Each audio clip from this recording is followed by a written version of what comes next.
guys, welcome back to my channel. As you guys can see by the title of this video, you guys know we're about to get into part 6 of my surgery journey in Dominican Republic. This is the final part.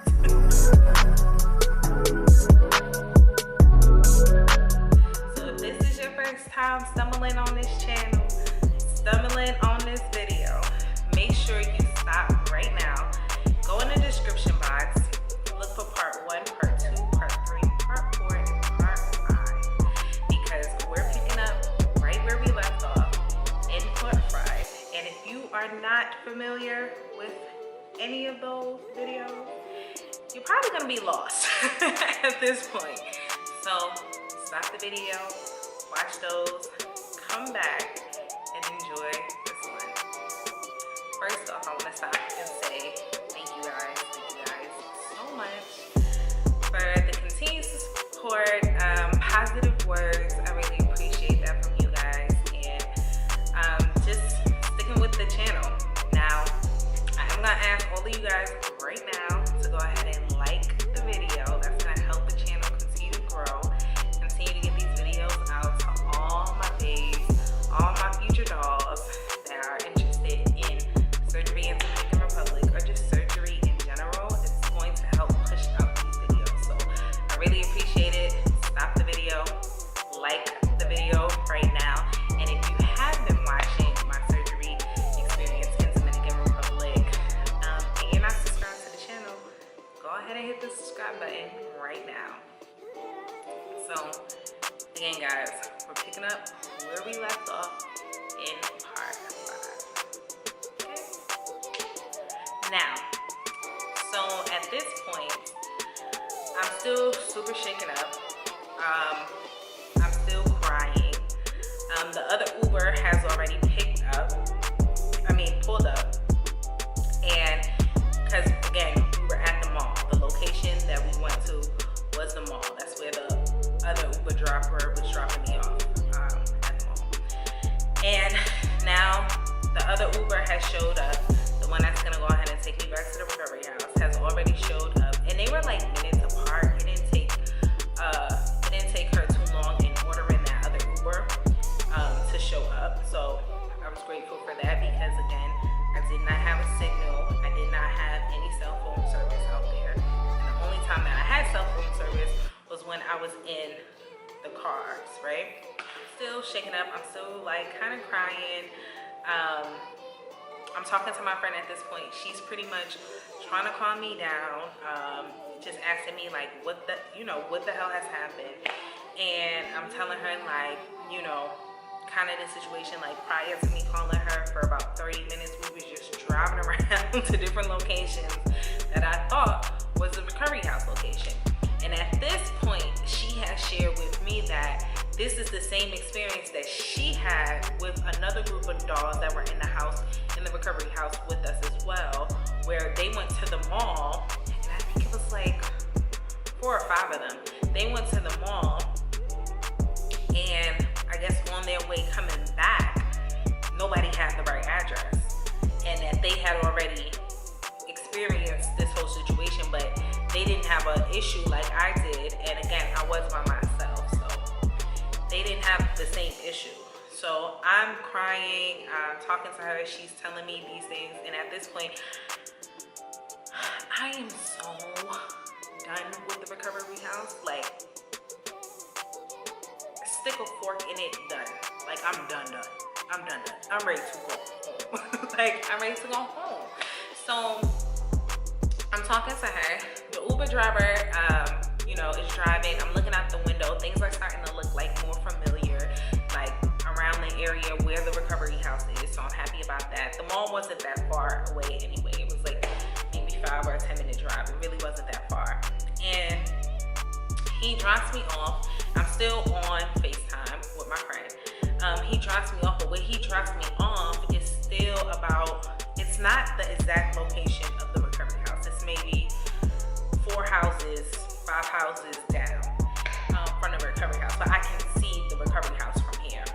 So I get out and I just walk the rest of the way, and I tell my friend I'm gonna call her later or whatever. And I thank her, of course, because literally saved my life. Like, and if you don't know what I'm talking about, I'm referring to my recovery sister that happened to share a room with me, that had to order my Uber from Chicago. So again, go watch part 5.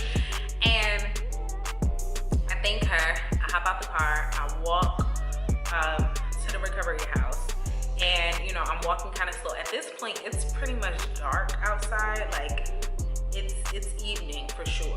It's pretty much dark outside, so I'm trying to like walk as fast as I can, but at the same time, you know, my body is still healing. I just came out this huge surgery. I got on a fly high, I got on pads, you know, I got a lot going on. I got on, you know, flip-flops with socks on, you know, with the little thongs on. Girl, I look crazy. I look crazy.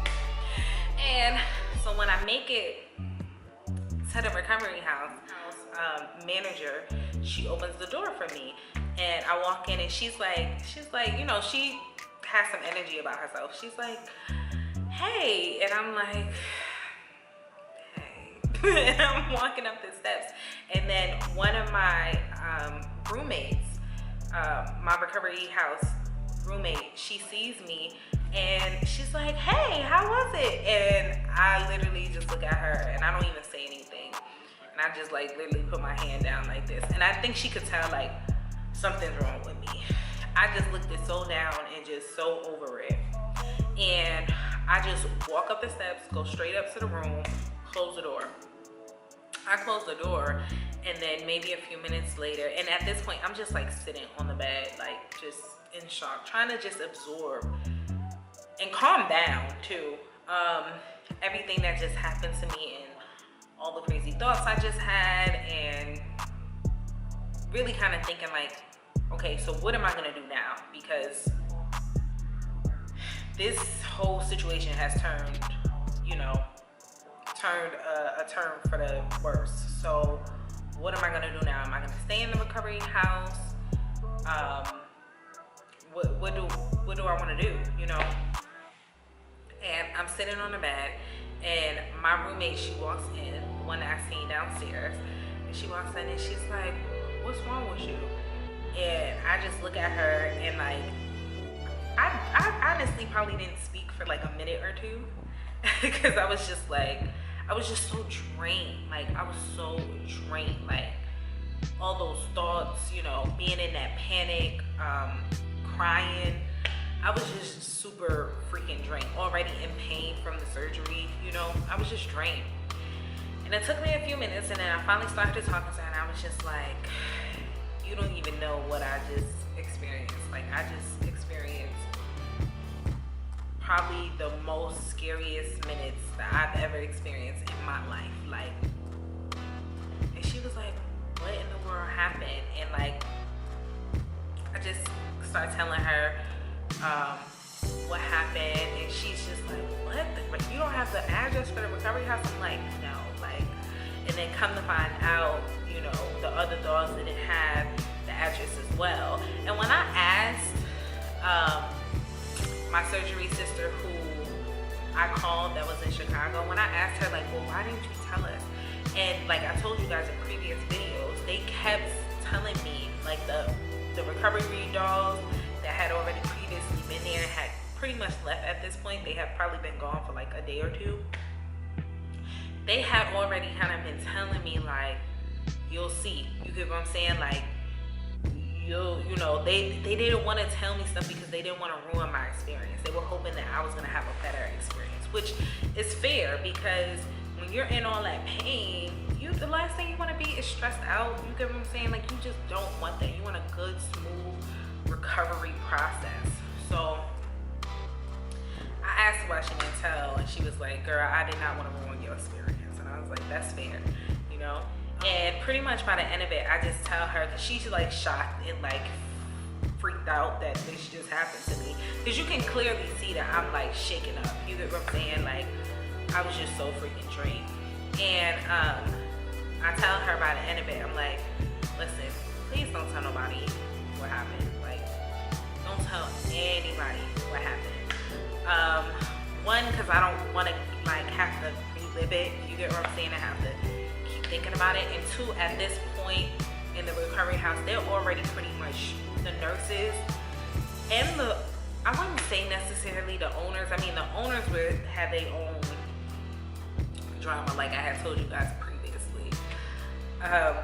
But they were already kind of treating us bad. You get what I'm saying? And I didn't want to give them anything else to like fuel the fire. You get what I'm saying? And I knew if I would have been like freaking out and really upset that they gave us the wrong address and then like, why y'all gave us the wrong address, it just probably would have made the situation worse. It probably just would have threw fuel onto the fire. And then pretty much after sitting there and talking to her, I had made the decision like, I'm not gonna leave, because at this point I only have 2 more days in the recovery house.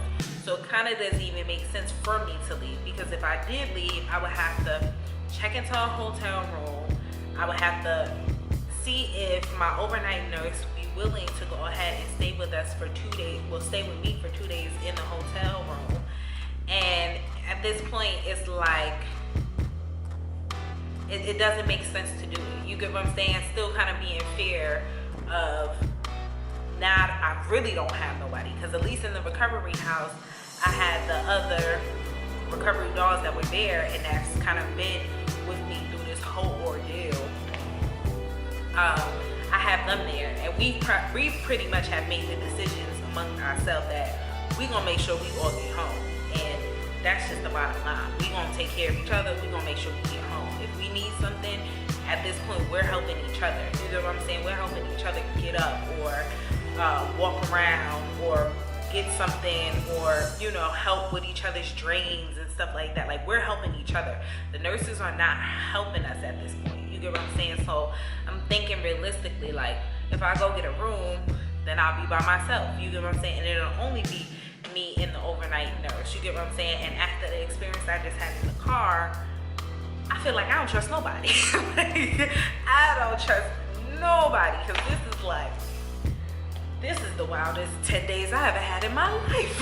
This is crazy. Like, it literally, the different emotions I experienced during my time in Dominican Republic put me in the mindset of, when you guys watch those movies, like when they go to Vegas and they have like these wild 3 crazy 5 days or whatever the case may be, and they experience all type of crazy stuff with animals, and somebody gets lost and all this. It put me in the mindset like this. It wasn't even like, this is my real life. This is like, this is a wild few days. Like, this is the wildest few days I've had in my lifetime. Like, just non-stop, something going on non-stop every day. It was a lot. It was too freaking much. And at this point, I'm like, I'm ready to just go home. I'm ready to just make it home. I ain't going back outside. I ain't going nowhere. I ain't ordering no Ubers. I'm just trying to make it to my flight. Like, yeah. So at this point, the nurses are calling us to come downstairs because it's time for dinner. And I wound up ordering a pizza from, I think I ordered the pizza from Pizza Hut. They have a lot of Pizza Huts down here. And I ordered a pizza from Pizza Hut. They asked me, because they're like, are you gonna eat? I'm like, no, I'm just gonna order a pizza from Pizza Hut. Now, before you judge me about ordering a pizza during my recovery, at the recovery house, after having surgery, let me get you to understand my mind frame at that point. At that point, I was over it. I was ready to go home. I was ready to end this saga, this soap opera saga that was going on. And anything that was kind of making me feel comfort or reminding me of America, reminding me of home, I was ready to do. Like, I wasn't eating no more of those boiled vegetables and meat that looked halfway cooked. I wasn't eating no more of that. It was over with. Like, no, I'm not drinking another green smoothie. Like, I want me a real meal, and was gonna order my Pizza Hut, and that's just plain period. So I ordered Pizza Hut, and the nurses, you know, they sitting there judging me, and one of the owners happened to be there too, and she was like, you really shouldn't be ordering pizza because, you know, you just had surgery and that's not gonna help your healing, and you know, that's how most dogs got here in the first place. And at this point, I'm literally just eating my slices, looking at her like she crazy. Like, lady, leave me alone. Leave me alone. Like, you don't even understand what I just went through. And granted, she didn't. I didn't tell her what happened. So, yeah.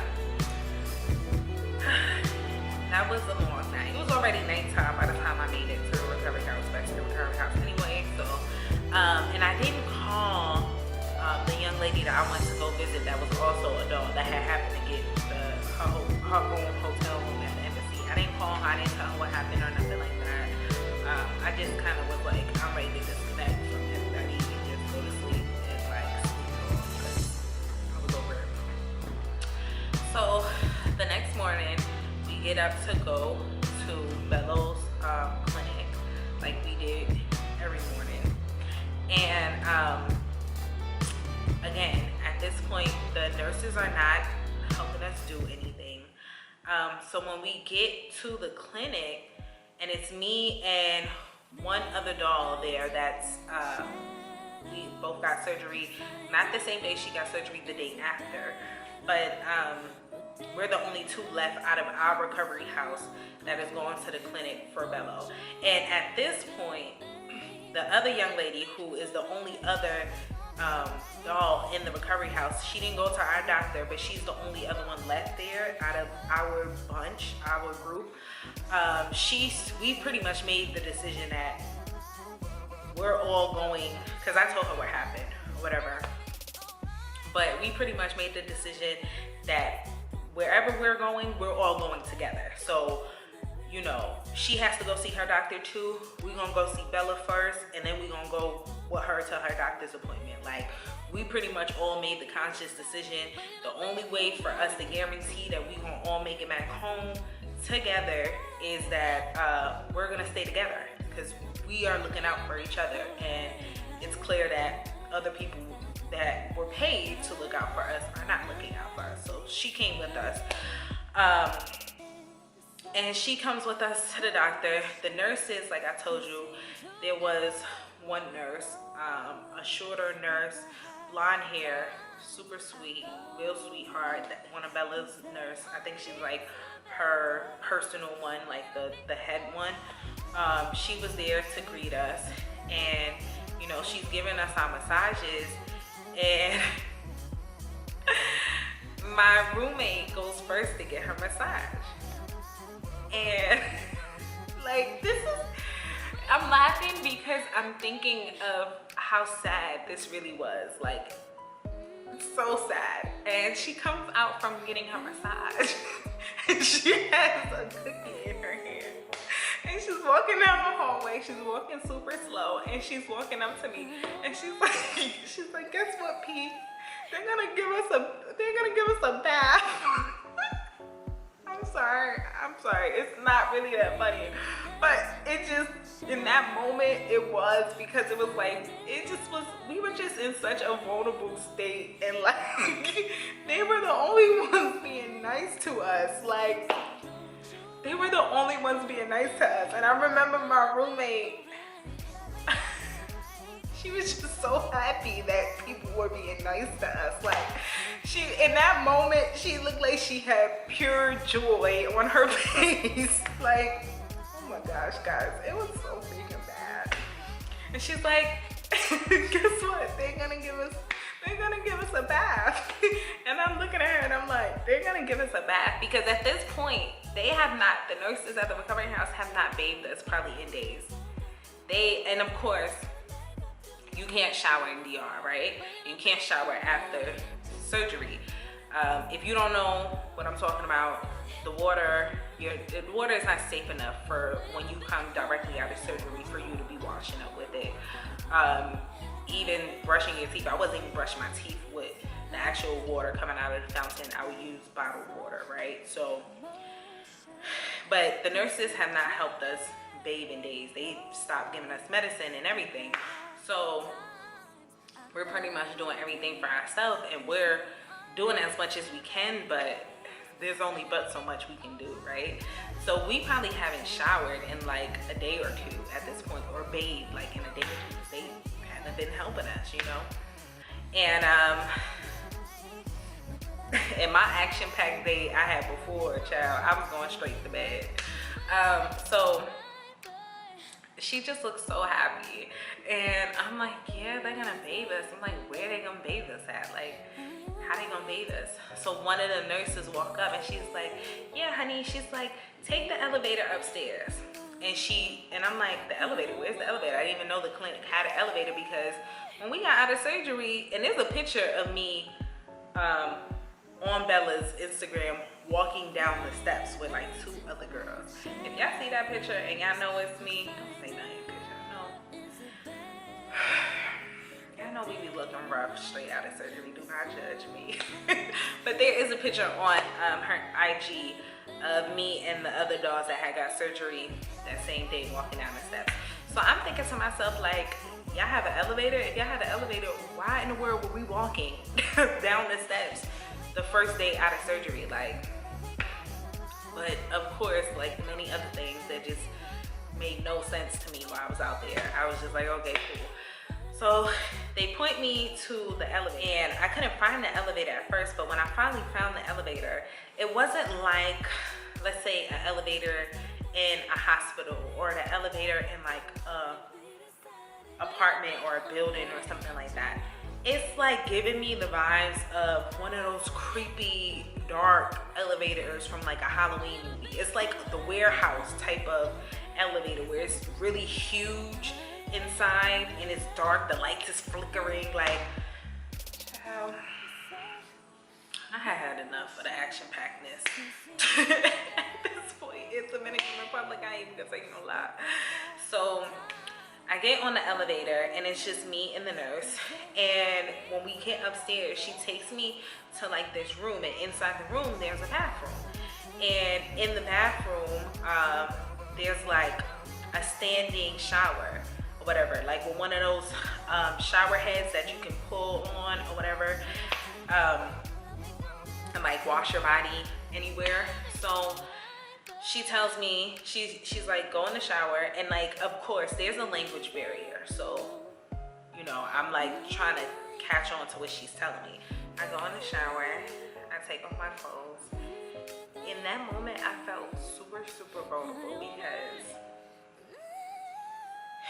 she literally walked in the shower and like started bathing me. Like literally started bathing me, like soaping me up, washing me off, like completely bathing me, because again, I was in so much pain. I'm still recovering. I could not do it myself. I could barely raise my own arms. So there was stuff that I just could not do, and she totally did it for me. And in that moment, I mean, it just was such a level of humility I had in that moment, because this complete stranger who literally was instructed to do something completely different. Like, she was instructed not to give me free massages. And pretty much the gist or the tone of how kind of Dr.Bello really responded to knowing that she gave me a lipo burn was kind of like really nasty, you get what I'm saying? And she could have totally kept that same type of demeanor towards me when Bello left and went to New York, but she didn't, you get what I'm saying? She was really kind, and she literally just bathed me, and I just remember feeling just a whole nother different level of humility in that moment, because I couldn't do anything for myself. And if it wasn't for somebody who was being kind, because that wasn't their responsibility. That was not their responsibility, the nurses at the clinic. Their responsibility was to give us massages and I wasn't even supposed to be getting a massage. my roommate was, you know, it was included in her package, and she was getting the free massages. They were instructed not to give me a free massage, and that's literally all they were supposed to do. Give us our little 45-minute to an hour massage and send us on our way. You get what I'm saying? And maybe change our, you know, our dressings. They didn't have to do that. They literally was bathing us because they could tell we weren't being taken care of. They could tell that. They asked us like, you know, they're not washing you guys at the recovery house? And I remember me and my roommate being like, no, and me feeling so shamed in that moment, like, I can't believe I done got myself in this foolish situation type of thing, you know? And if it wasn't for them being kind people and like bathing us because they knew we needed it and they knew we weren't gonna get it when we got home, you get what I'm saying? Like, and just truly feeling sorry for us, you get what I'm saying? And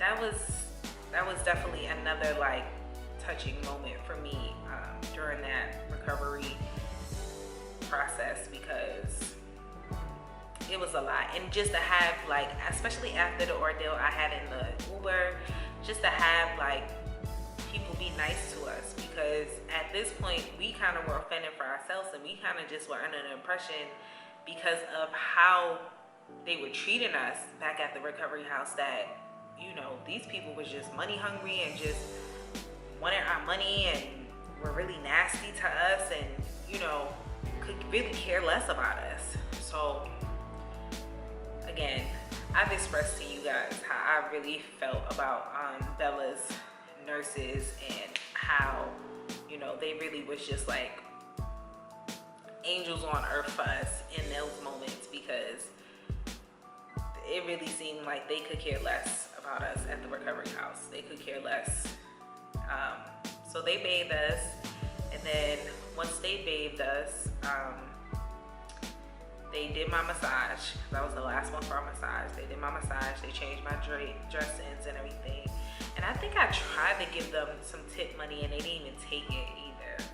Like, just really nice women, honestly.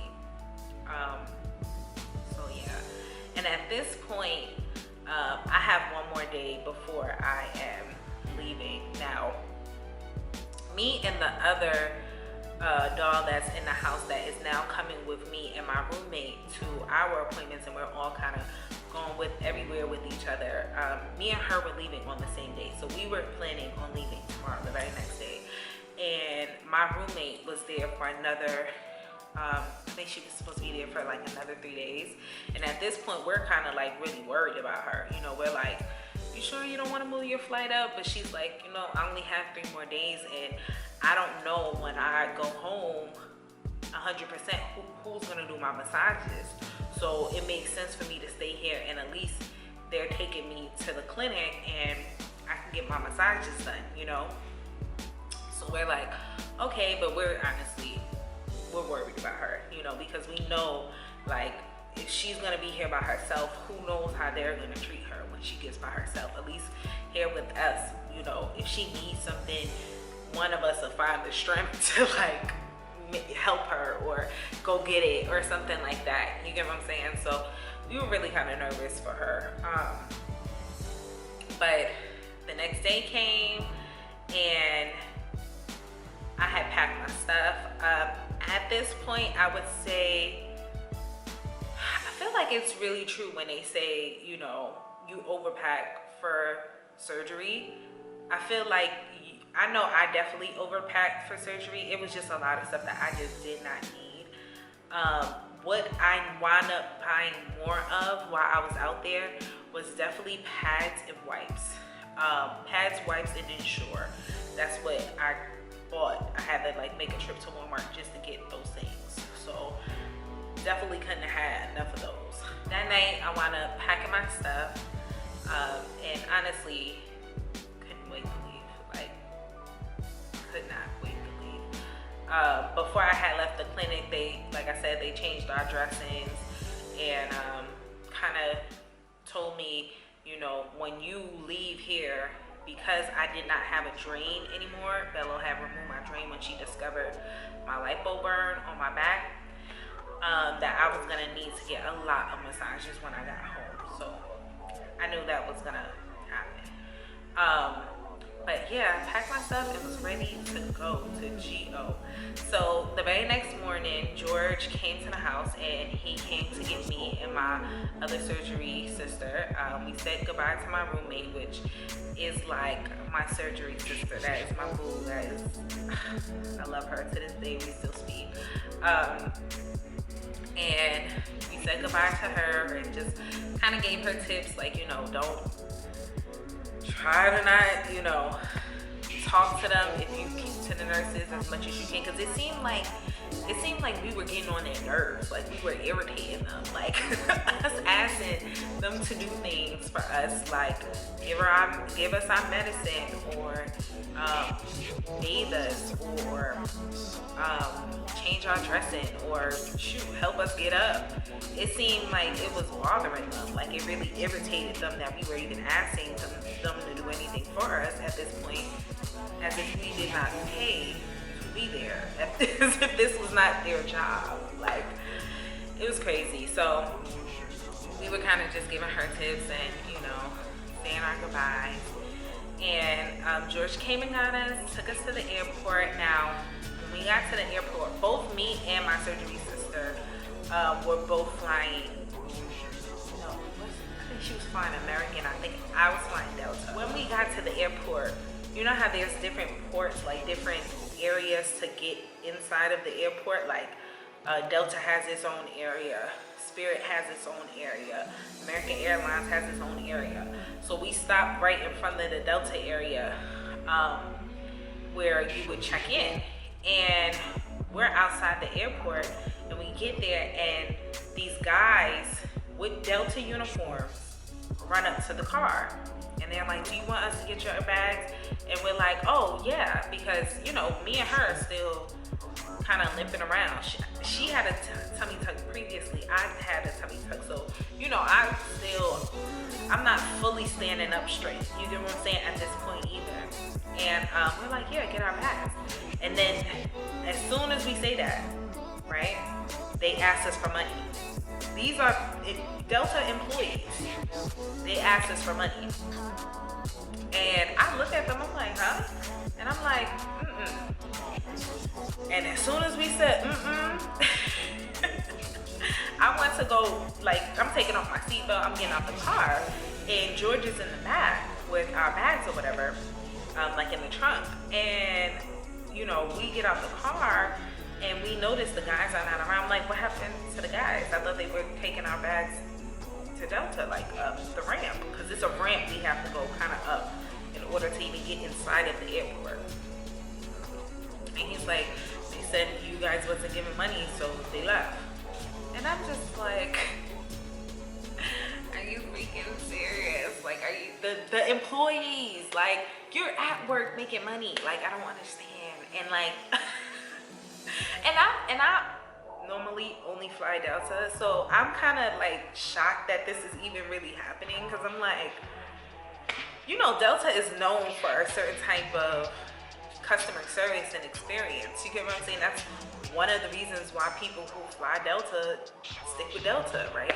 I'm like, wow, this is just crazy. Like, they don't care. They don't care unless you give them money. They don't care. They're not helping you for free. Don't think they're doing anything out of the kindness of their heart. Most of them, they want some money in return. They want something in return. That's why those few people, like the Uber driver and the young lady at Bello's clinic and her nurses being so kind to us, it kind of was like so shocking, because we would just have experience after experience that was like, you know, if we're not benefiting in some way, if we're not getting some money in some way, we just don't care, you know. which was so crazy. I think that it would have been a different experience if, let's say, I went out there and I didn't have surgery. Like if I was fully able to move and do things like I normally would. I think it was exactly because of the fact that they knew we had surgery and they knew there really wasn't nothing that we can do, and they knew because we came for surgery that we had money. You know what I'm saying? And it was just crazy. So me and the other dog, we get out the car, we take our stuff up the ramp. We take our luggage, we take it up the ramp, and she had a really big suitcase too. So me and her are like literally hunched over, trying to push our stuff up the ramp. It was just ridiculous. Like it was ridiculous. But at that point, we just kind of didn't even care. You know, I'm still having to consider the fact that I have a tummy tuck. You know what I'm saying? I don't want to pop my stitches. I just have my boobs lifted. I don't want to pop my stitches. You get what I'm saying? And I'm really, all the movement that I was doing, the walking, just having to do stuff that really I shouldn't even have been doing at that point in my recovery, like at all. You get what I'm saying?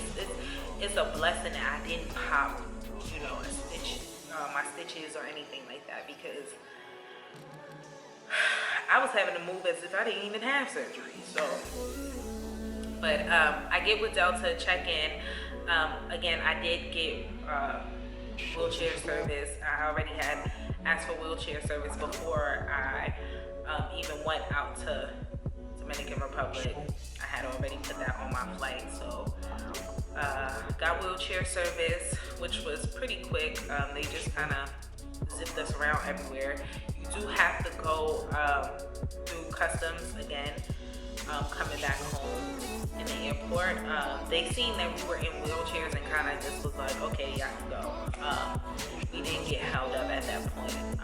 Got to my gate. The guy who was pushing me around, he was really nice, but he didn't speak English either. But he was nice enough to ask me, you know, restaurant, like, do you want to get food and stuff like that. So he was cool. Gave him a tip, got to the gate. When I got to the gate, again, I did fly Delta. I really wish that I would have booked my ticket, especially coming back, not necessarily going there, but coming back in first class. So I would have just had a, you know, that level of comfort in my seating. I wound up sitting, and I think I got Comfort Plus. I think I got Comfort Plus for round trip, like going there and coming back. The seat I was sitting in, it was a roll of 3. It was a like, I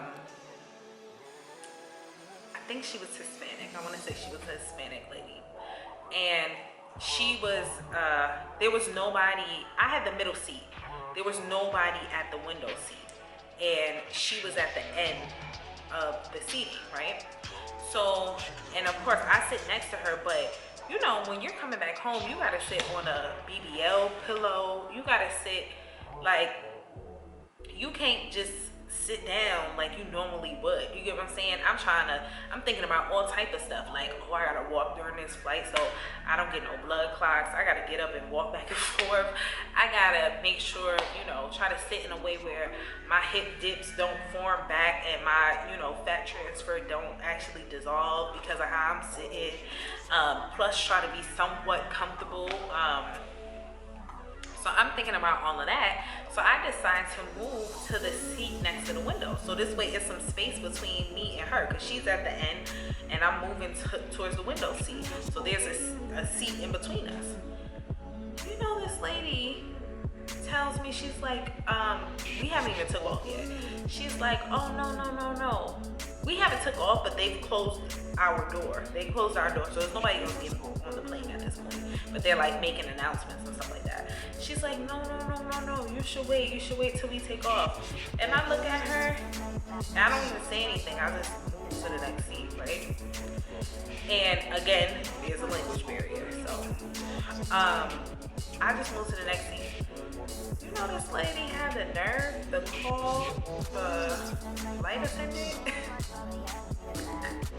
to call the flight attendant on me. She calls the flight attendant and she's like, oh, she moved seats from that seat to this one.